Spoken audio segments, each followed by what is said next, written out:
Students, आज का topic है oxidation number in coordinate compound. तो कोऑर्डिनेट कंपाउंड को सॉल्व करने से पहले हमें थोड़ा सा कोवेलेंट कंपाउंड समझना पड़ेगा। उसके बाद हम कोऑर्डिनेट कंपाउंड की तरफ चलेंगे।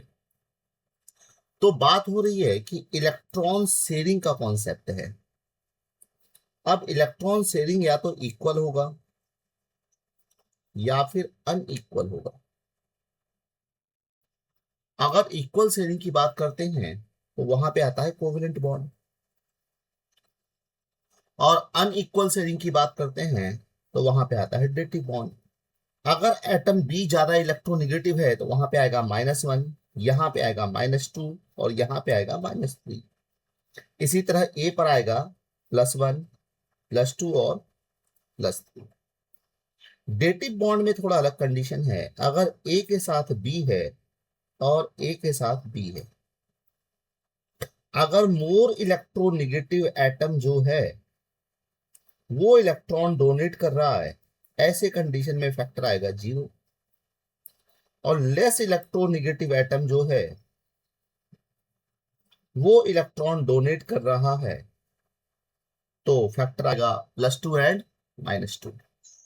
अब इसी कॉन्सेप्ट को ध्यान में रखते हुए हम कुछ क्वेश्चंस करते हैं। जैसे हम बोले, अगर क्वेश्चन में स्ट्रक्चर दिया है, क्वेश्चन में क्या गिवन है, स्ट्रक्चर गिवन है।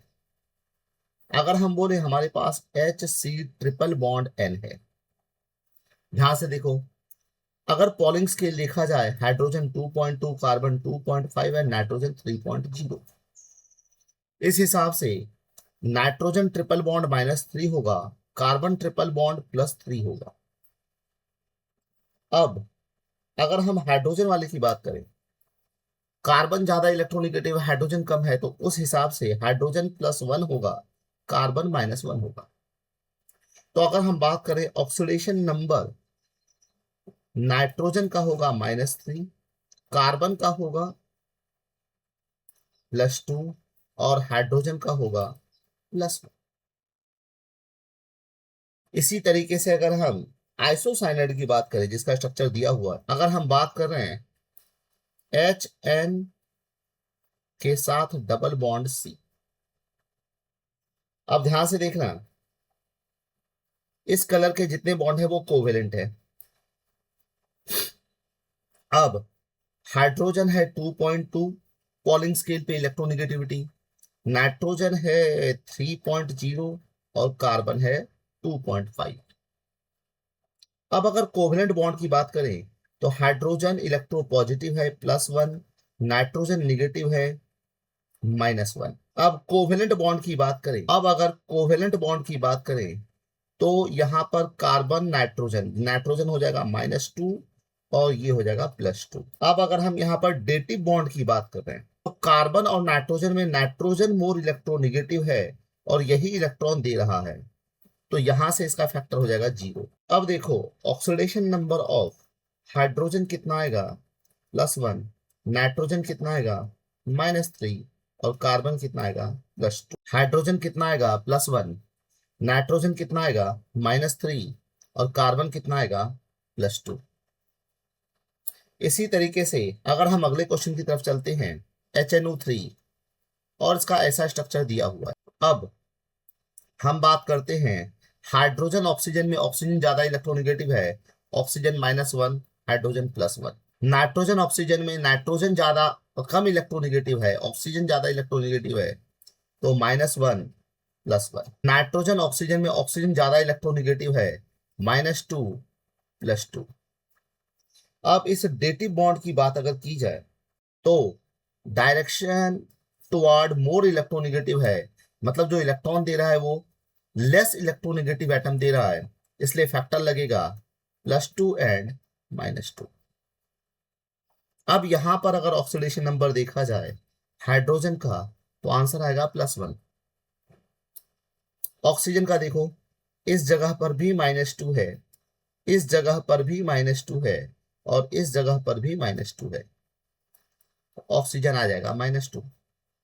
अब अगर नाइट्रोजन की बात कर रहे हो तो नाइट्रोजन का सम टोटल देखो कितना आएगा, 5। तो ये हमने ऑक्सीडेशन नंबर निकाला। इसे हम इनडायरेक्टली एक्स मेथड से भी निकाल लेते हैं। HNO3 +1 +X, एक oxygen -2, 3 oxygen -6, 0, X is equal to +5।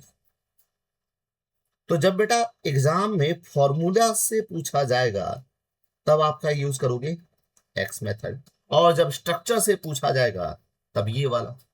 तो एग्जाम में जैसा भी क्वेश्चन आए वैसा इसको डील कर लेना।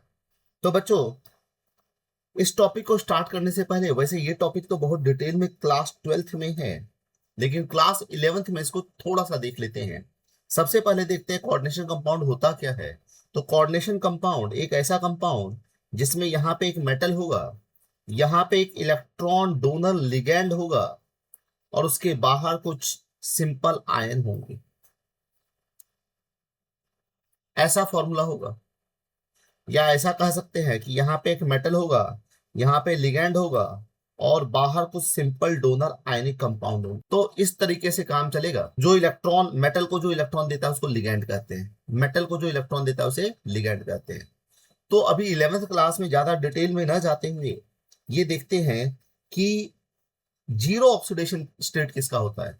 तो जितने भी ऑर्गेनिक कंपाउंड हैं, जैसे मीथेन हो गया, जैसे अमोनिया हो गया, जैसे वाटर हो गया, जैसे अल्कीन हो गया, जैसे अमाइन हो गया, कार्बन मोनोक्साइड, कार्बन सल्फाइड, इन सबका जीरो ऑक्सीडेशन स्टेट है।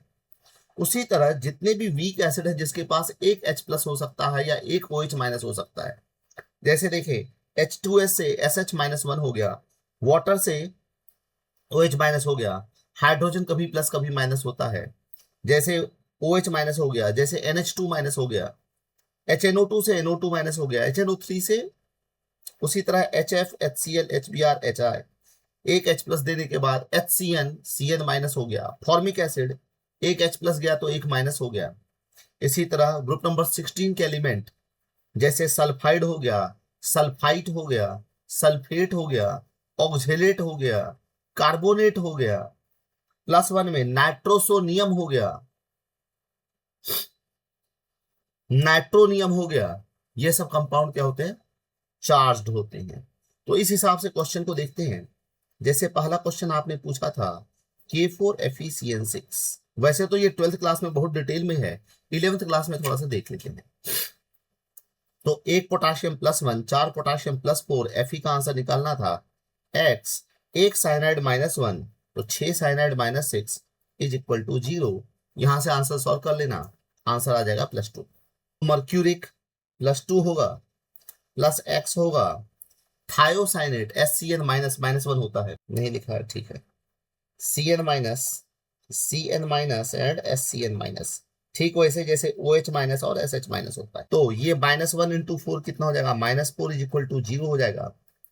तो x इज इक्वल टू क्या आ जाएगा, x इज इक्वल टू क्या आ जाएगा, प्लस। अगर हम अगले क्वेश्चन की तरफ चलते हैं, क्वेश्चन था CrNH3 थ्राइस H2O थ्राइस, तो ये x हो गया, न्यूट्रल मॉलिक्यूल है, अमोनिया वाटर ये सब क्या है, न्यूट्रल मॉलिक्यूल है, तो ये तो 0 ही हो जाएगा, ये भी 0 ही हो जाएगा, एक chlorine -1, 3 chlorine -3 is equal to 0, x is equal to 3 आ जाएगा। तो पोटाशियम का तो +1 हो जाएगा, कोबाल्ट का निकालना है तो x होगा, CN- होता है, कार्बन मोनोक्साइड न्यूट्रल है, नाइट्रोजन मोनोक्साइड भी न्यूट्रल ही है, तो ये 0 हो गया और ये यहाँ पे 0 हो, तो यहाँ पे इसका answer x is equal to 0 हो गया।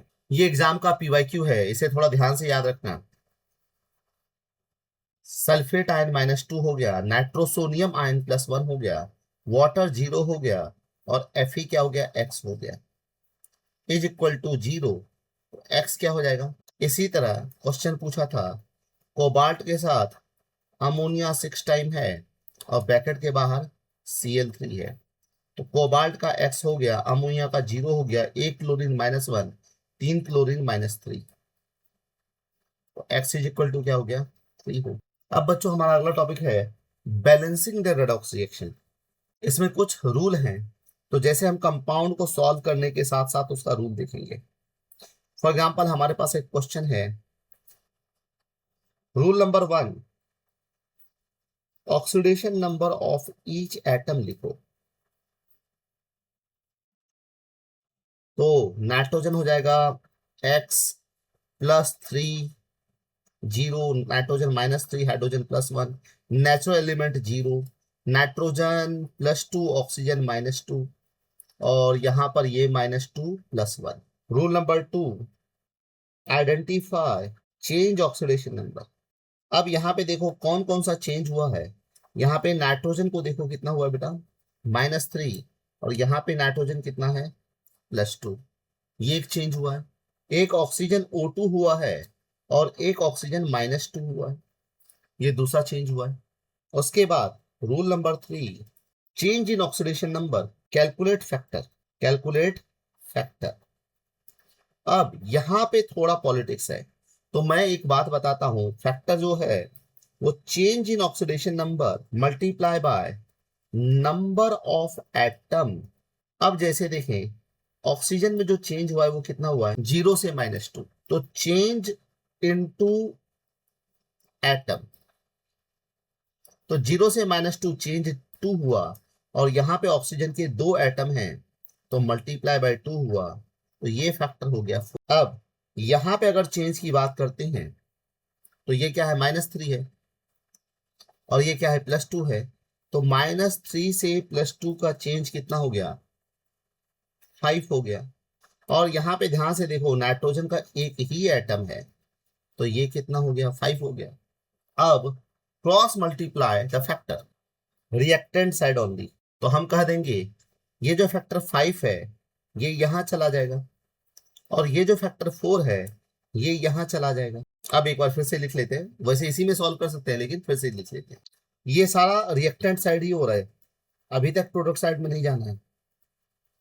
ये सारा काम कहाँ पे हो रहा है, रिएक्टेंट साइड में ही हो रहा है। अब बैलेंस करते हैं, तो जो चेंज हुआ है उसी को बैलेंस करना है, बाकी सब एटम को बैलेंस नहीं करना है।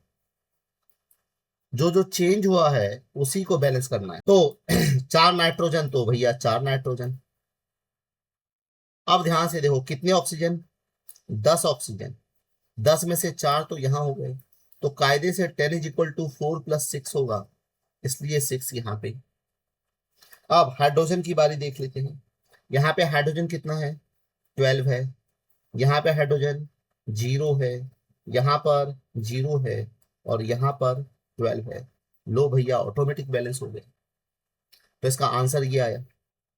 फिर से दूसरे क्वेश्चन की तरफ चलते हैं। एक तरीका तुम लोगों ने 9th क्लास में सीखा होगा कि सर यहाँ पे 2 फ्लोरीन है तो यहाँ पे 2 कर दीजिए, और यहाँ पे 2 क्लोरीन है तो यहाँ पे 2 कर दीजिए, ऑटोमेटिक बैलेंस हो जाएगा। हमें ऑक्सीडेशन नंबर मेथड करना है, हमें ऑक्सीडेशन नंबर मेथड करना है। Rule number 1, oxidation number each atom लिखना है, तो क्या होगा, 0 +1 -1 +1 -1 0। रूल नंबर 2, हमें करना है किसका ऑक्सीडेशन नंबर चेंज हो रहा है। तो अगर ध्यान से देखा जाए तो फ्लोरीन F2 से क्या हो रहा है, -1, डिक्रीज इन ऑक्सीडेशन नंबर, ये हो रहा है रिडक्शन। कितना चेंज हो रहा है, 0 से -1, तो कितना चेंज हुआ, 1।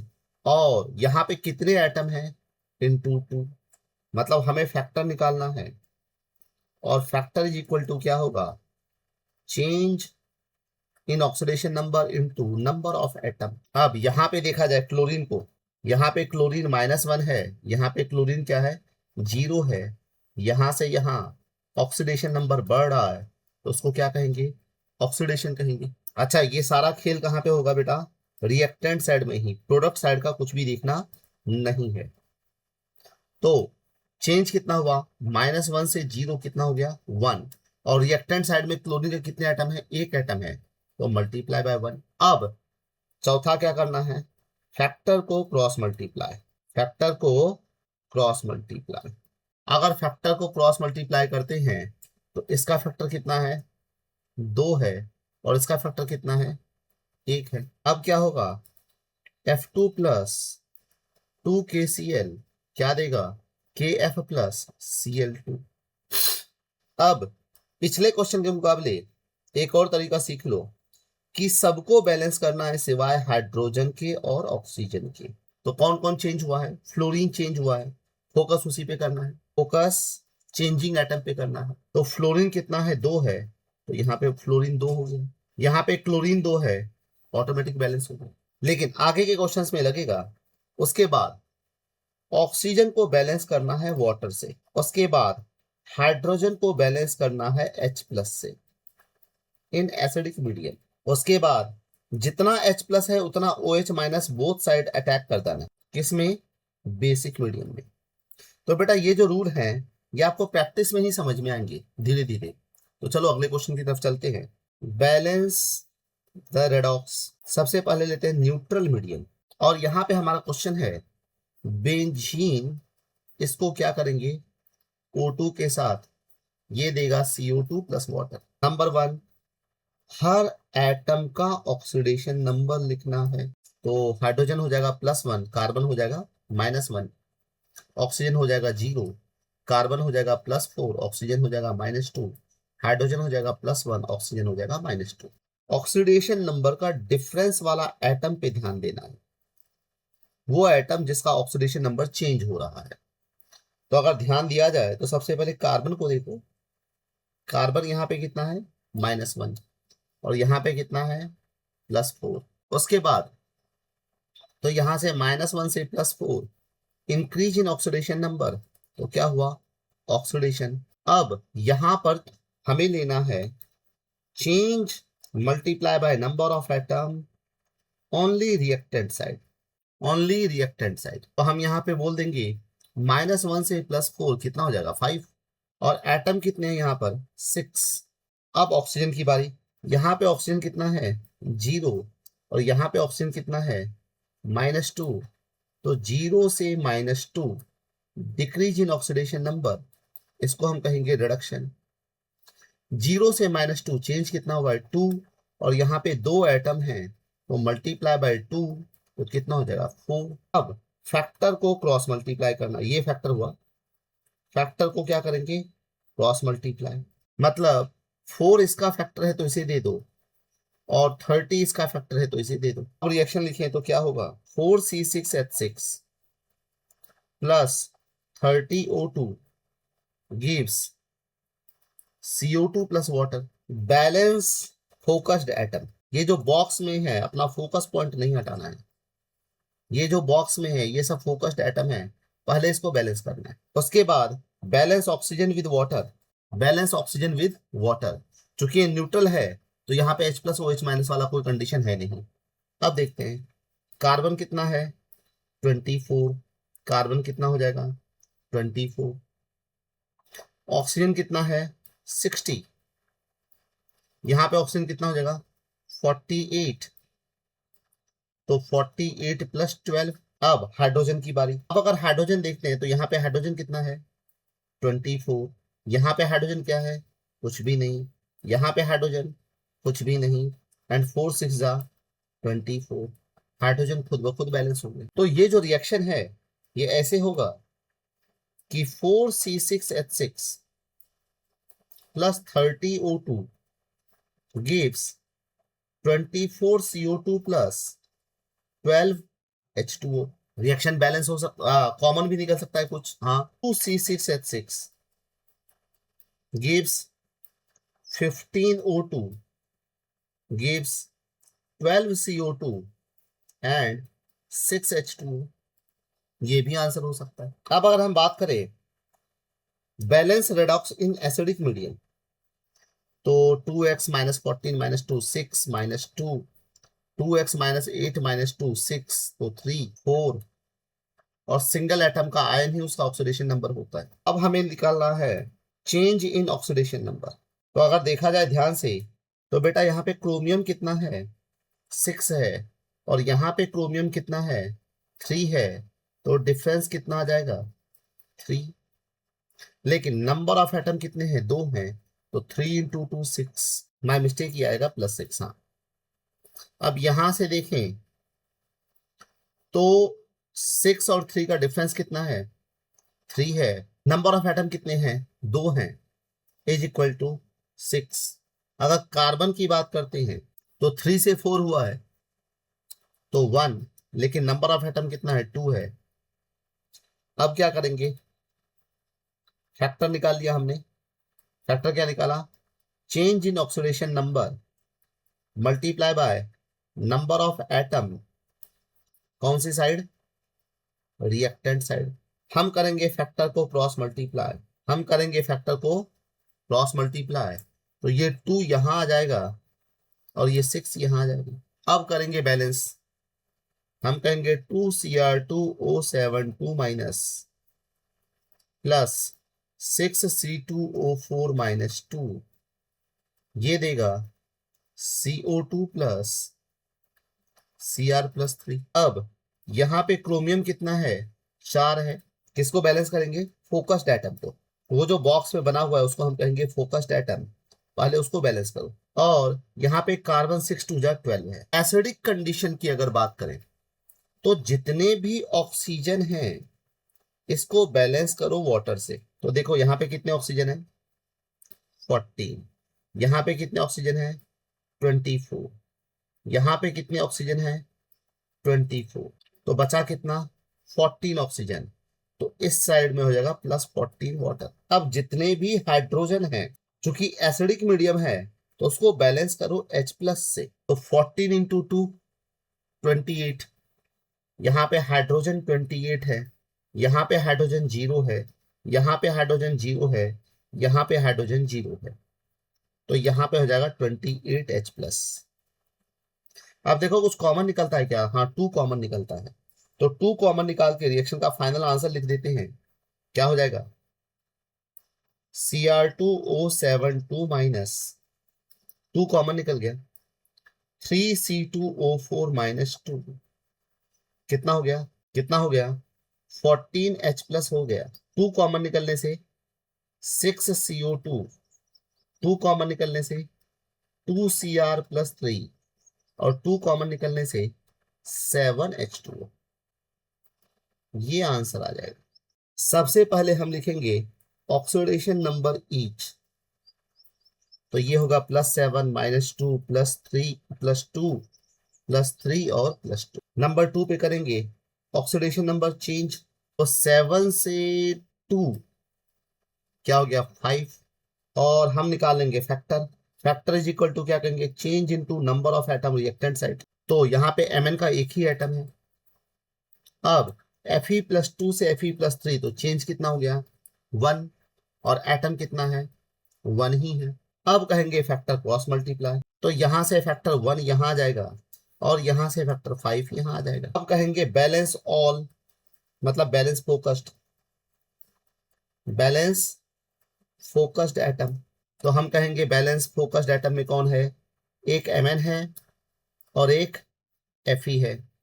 तो MnO4 माइनस प्लस 5Fe+2, यहाँ पे 5 Fe है तो यहाँ पे क्या हो जाएगा, 5 Fe। और यहाँ पे एक Mn है तो यहाँ पे क्या होगा, एक Mn। अब कहेंगे बैलेंस ऑक्सीजन विद वाटर। तो यहाँ पे 4 ऑक्सीजन है, नहीं नहीं नहीं, तो यहाँ पे हो जाएगा 4H2O। फिर कहेंगे balance hydrogen with H+, balance hydrogen with H+, 4 2 जा 8, तो यहाँ पे आ जाएगा 8H+। यही आंसर आएगा। इसको बैलेंस करना है एसिडिक मीडियम में। किसमें बैलेंस करना है, एसिडिक मीडियम में। तो देखते हैं, +4 -2 +1 -1 +2 -1 एंड 0। चेंज की बात करें, 4 से 2 का फैक्टर कितना हो गया, 2। चेंज की बात करें, -1 से 0 का फैक्टर कितना हो गया, 1। क्रॉस मल्टीप्लाई कर दो, ये फैक्टर यहां चला जाएगा और ये फैक्टर यहां चला जाएगा। तो क्या हो जाएगा, तो क्या हो जाएगा, ये वाला फैक्टर यहां गया और ये वाला फैक्टर यहां गया। MnO2 प्लस 2HCl, ये देगा MnCl2 प्लस Cl2। पहले चेंज कौन हुआ है, Mn, तो Mn पे ध्यान देंगे। और कौन चेंज हुआ है, क्लोरीन, तो क्लोरीन पे ध्यान देंगे। मतलब मेरा फोकस इसी 4 पॉइंट पे ही रहेगा, इससे इधर उधर नहीं जाएगा। अब यहाँ पे एक Mn बैलेंस है, यहाँ पे 2 क्लोरीन और 2 क्लोरीन बैलेंस हो गए। मतलब इस क्लोरीन को हम देखेंगे भी नहीं। ऑक्सीजन और हाइड्रोजन को छोड़ के बाकी सबको बैलेंस करो। अब दिक्कत है, यहाँ पे है 2 क्लोरीन और यहाँ पर है 2 क्लोरीन। ये बैलेंस होने के बाद अब यहाँ पे दिख रहा है 4। शुरू में हम सिर्फ फोकस एटम को ही बैलेंस करेंगे, बाद में बाकी सबको करेंगे, सिवाय किसके, ऑक्सीजन के और हाइड्रोजन के। अब balance oxygen with water and balance hydrogen with H+। तो देखते हैं, MnO2 +4HCl gives MnCl2 plus Cl2। दो ऑक्सीजन है तो 2H2 और हाइड्रोजन खुद ब खुद बैलेंस हो गया। हाइड्रोजन खुद ब खुद बैलेंस हो गया। अब अगर हम बात करते हैं रिएक्शन की, जिंक प्लस HNO3 ये देता है ZnNO3 ट्वाइस प्लस NO2। इसको बैलेंस करना है। फिर से देखना, दो दो नाइट्रोजन है तो हम दोनों में से उसी को लेंगे जो हमारा फोकस एटम होगा। देखना, ध्यान से सीखना। 0 नाइट्रोजन होगा +5, जिंक होगा +2 और नाइट्रोजन होगा +4। ये वाला नाइट्रोजन होगा +5। हम सिर्फ चेंज वाले पे ध्यान दे रहे हैं। जैसे जिंक से Zn क्या बना +2 और फैक्टर कितना आ गया 2 × 1 = 2। अब यहां से अगर बात करते हैं, यहाँ पे क्या है +5, यहाँ पे क्या है +4, मतलब इस नाइट्रोजन को देखना भी नहीं है फिलहाल। तो इसका डिफरेंस आ जाएगा 1 और एटम कितना है 1 है। फैक्टर क्रॉस मल्टीप्लाई, ये 1 यहां जाएगा और ये 2 यहां आएगा। अभी हमारा फोकस पॉइंट सिर्फ यही है कि मुझे जिंक, नाइट्रोजन, नाइट्रोजन और जिंक इसी पे ध्यान लगाना है, सब पे ध्यान नहीं लगाना। तो अब यहाँ पे क्या है, जिंक के साथ 2HNO3 ये देता है NO3 ट्वाइस प्लस NO। यहाँ पे जिंक और जिंक बैलेंस है। यहाँ पे दो नाइट्रोजन, तो सिर्फ इसी नाइट्रोजन पे ध्यान लगाना है। यहाँ पे दो नाइट्रोजन है तो यहाँ पे दो नाइट्रोजन होगा। अब जिंक भी बैलेंस है और हमारा नाइट्रोजन भी बैलेंस है। अब देखेंगे हम बाकी को, सिवाय किसके, ऑक्सीजन और हाइड्रोजन के। तो यहाँ पे नाइट्रोजन कितना हो गया 2 और यहाँ पे नाइट्रोजन कितना हो गया 2, तो उस वजह से ये नंबर कितना हो जाएगा 4। अब हो गया हमारे पास जिंक plus 4HNO3 gives ZnNO3 twice plus 2NO2। अब यहां से अगर बात करते हैं तो ऑक्सीजन को बैलेंस करेंगे वाटर के साथ। 4 3 जा 12 ऑक्सीजन, 3 2 जा 6, 2 2 जा 4, 6 + 4 10, मतलब यहाँ पे लगेगा 2 वाटर। अब हाइड्रोजन की बात कर लेते हैं, पहले लिख लेते हैं क्या आंसर है हमारे पास। हमारे पास आंसर है जिंक प्लस 4HNO3 ये देता है ZnNO3 twice plus 2NO2 plus 2H2। अब देखो ध्यान से, zinc zinc balance, 4 nitrogen, nitrogen 2, nitrogen 2 balance. Oxygen तो बैलेंस है ही। हाइड्रोजन की बात करें, यहाँ पे कितने 4 हाइड्रोजन, कुछ भी नहीं, कुछ भी नहीं, 4 हाइड्रोजन और कुछ भी नहीं। तो बेटा ये रिएक्शन कंप्लीटली बैलेंस है, ये रिएक्शन कंप्लीटली बैलेंस है। ऐसे ही अगले क्वेश्चन की तरफ चलते हैं। अब अगर यहाँ पे बात करते हैं तो क्रोमियम आता है बेटा +7 प्लस CO2 प्लस CO2। तो बेटा इस क्वेश्चन में एक काम करो, आयनिक फॉर्म ले लो।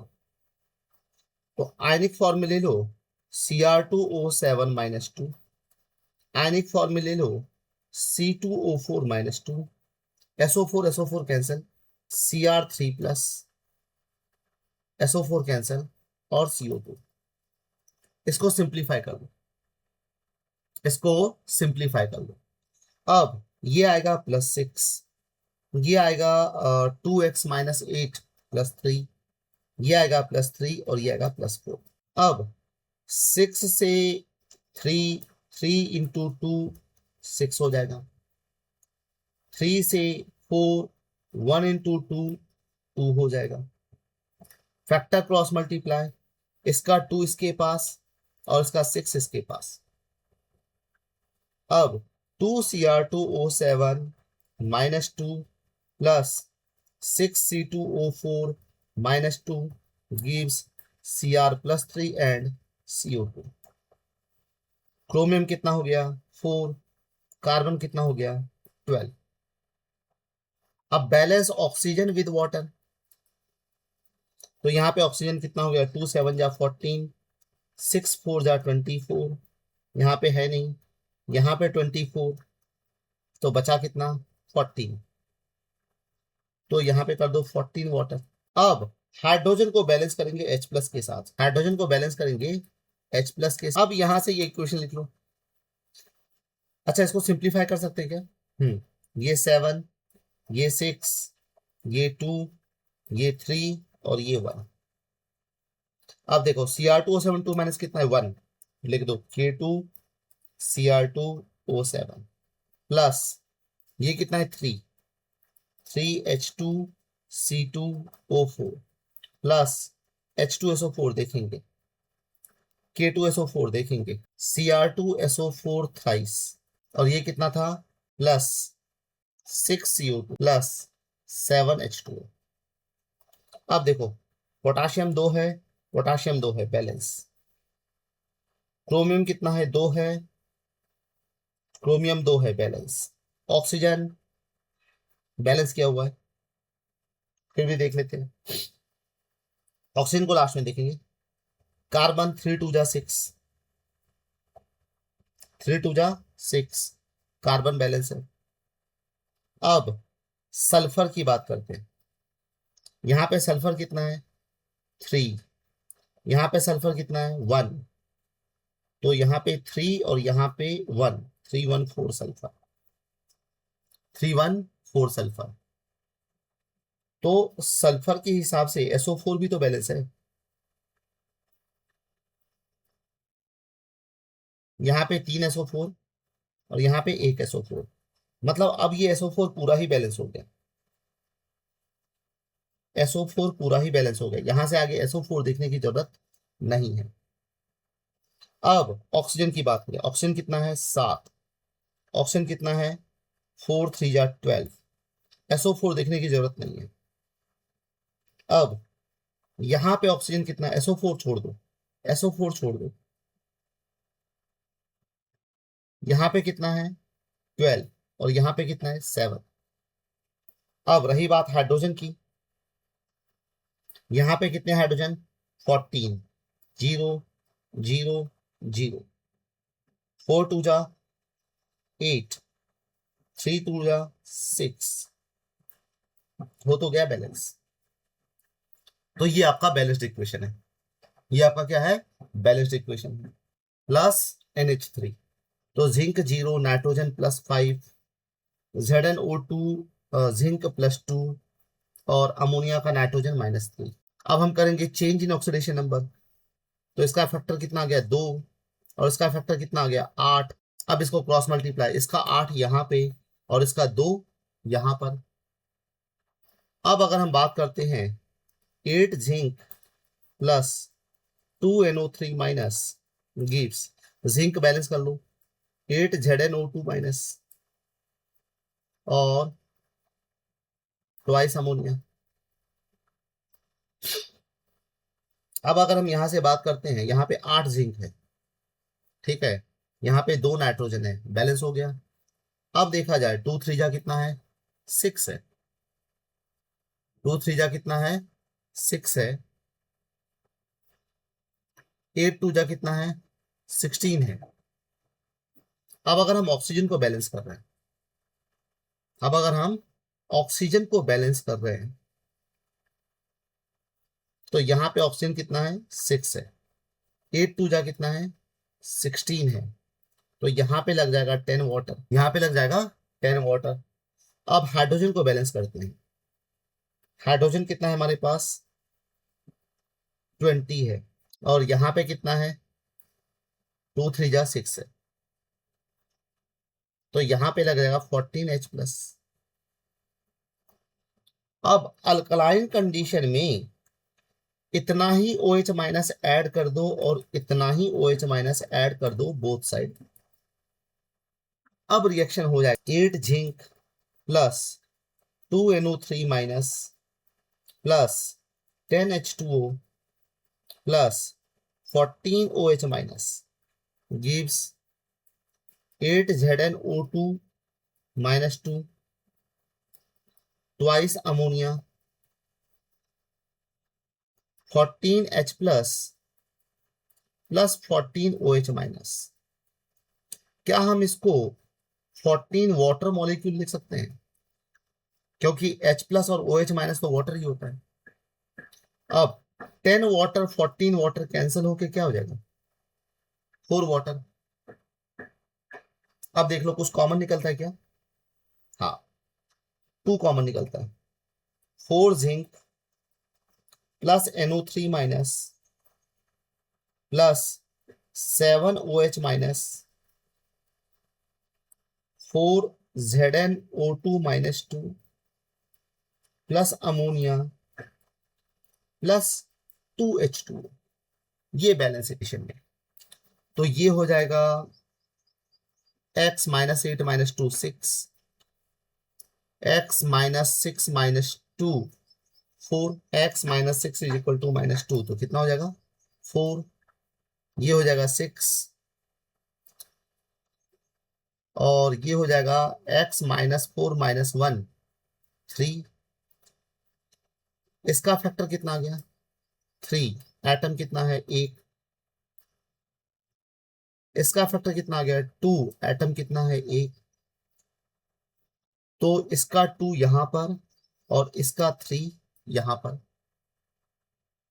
अब बैलेंस करते हैं, 2 क्रोमियम 2 क्रोमियम, 3 सल्फर 3 सल्फर। अब बैलेंस करेंगे ऑक्सीजन को वाटर के साथ। तो अगर ऑक्सीजन फिर से लिख लेते हैं, 2CrO4 minus plus 3SO3 minus 2, 3SO4 minus 2 और 2CrOH4 माइनस।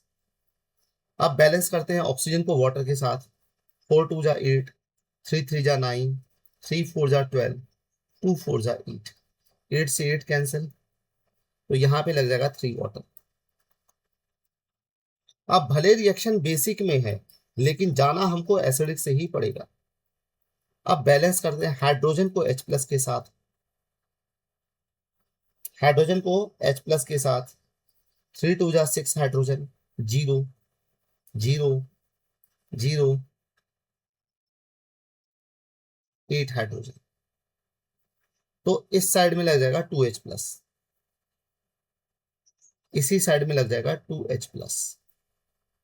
अब अगला रूल, जितना H प्लस उतना ही OH माइनस दोनों साइड में ऐड करो। अब देखो क्या हो जाएगा, 2CrO4 माइनस 2,